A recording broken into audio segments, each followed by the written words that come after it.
And I don't know what he did with it afterward. It just ended up being one of those hold my beer moments. Hi, folks. It's Calvandor. Welcome back to the workbench. I just wanted to throw another one of these videos together and get it up here quick. I'm going to do this one on knives and cutting surfaces real quick.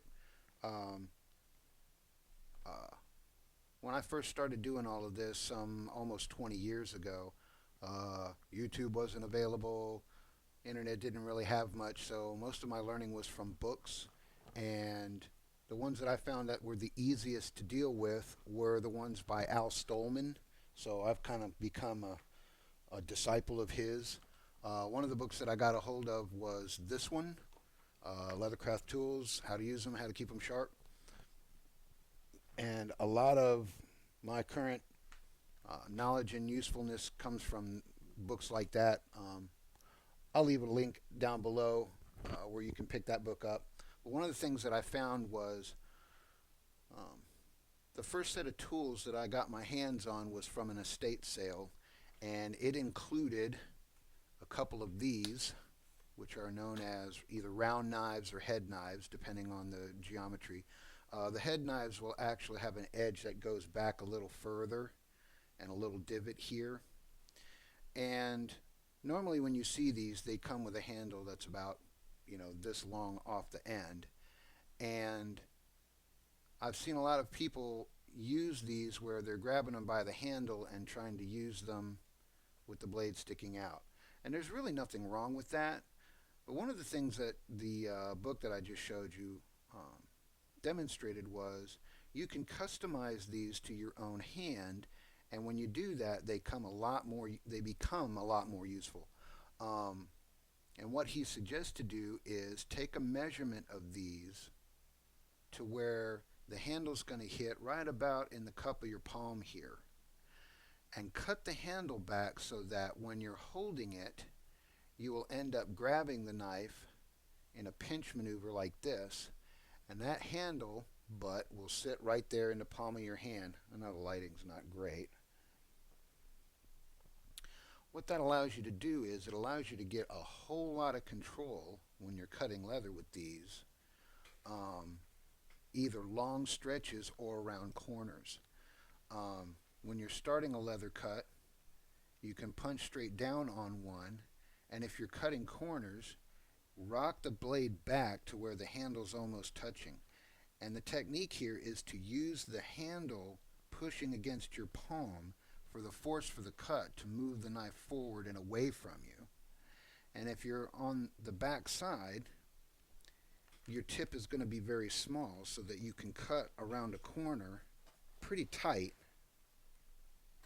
and not have to worry about, and that one's a little crunchy simply because I haven't polished this ledge in a while, but it will let you get around a corner pretty smooth as you're trying to cut, and you can get some tight cuts. And if you want to go for long cuts, rock the blade forward and push through, and it simply just glides across. And the other technique you can use, if you're following a straight line and you kind of want to follow it, you can roll this edge forward and it will almost cut like a scissors and give you a nice clean cut. You can still find these knives. There's a couple of the Chinese manufacturers out there that are putting these out pretty easy, and customizing them is really not that hard. As I said, when I got my tools, I ended up with two of them. They're about the same. The handles were a little different. I believe they're both Osborne's, and I use them for just about everything. I have seen videos where folks are using the what look like a chisel-edged Japanese skiving knife, and they'll hold them up like this and then kind of pull on the knife to cut with while they're trying to catch an edge. I'm not a real big fan of those for using them that way. I don't like pulling cuts towards me while I'm trying to cut. I'd rather cut away from me in all manners. And I do. I mean, I have one of these here because I'll do, shortcuts if I need to, or trims, with a standard blade. And I do strop these. All the knives that I use, I'll run across the stropping board. It polishes the edge up a little bit, gets rid of any kind of tarnish or anything, and it just makes it go through the leather a lot easier. The other nice thing about these is they can double for doing skiving if you really need to. All you have to do is hold it on an edge, and you can rock this back and forth however you want. But just press down a little bit and tip up, and it will take your shavings right off, and you can keep these knives fairly sharp. And the other way you can do it is to catch it on the edge or a side if you're having to skib a corner, and it'll feather an edge down rather nicely. So these can do multi-duty, and as I said, I use them for everything. The last little tip and trick is this white surface that you see me doing all of this off.